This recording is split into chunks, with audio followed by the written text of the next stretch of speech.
নমস্কার সবাইকে। অনুপ বিশ্বাস অফিসিয়াল ফেসবুক পেজ থেকে সবাইকে শুভেচ্ছা অভিনন্দন। আজ ঘিরে চলে আসলাম সকাল সকাল। এখন আমার তরমুজ গাছ শেষে একদম লাস্ট পর্যায়ে কিছু ফল আছে।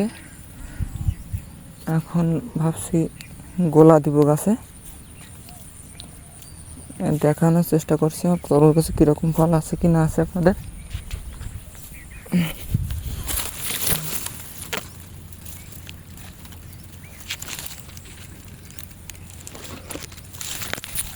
এসে ফলের অবস্থা। এখন সার, গোলা সার দিতে হবে আর কি, না দিলে দেখা যাচ্ছে ফলগুলো আমার আগে যেগুলো আছে সেগুলো তো আছে, বা নতুন করে কিছু জ্বালিয়ে আসছে, এই ফলগুলো বড় করতে পারবো না দ্রুত আমি। আমার ঘের এফআই সাইডেও ঘের দুপাশেই ঘের আর কি।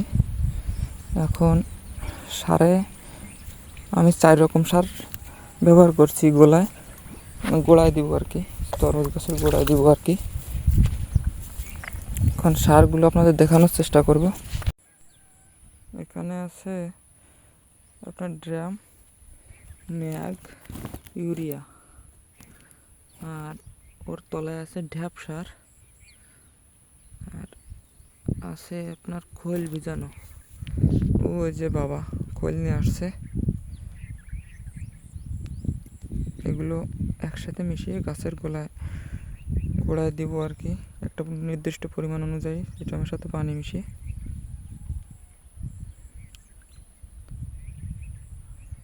দর্শক, আপনাদের মাঝে তুলে ধরার চেষ্টা করব কিভাবে গোলা দিই।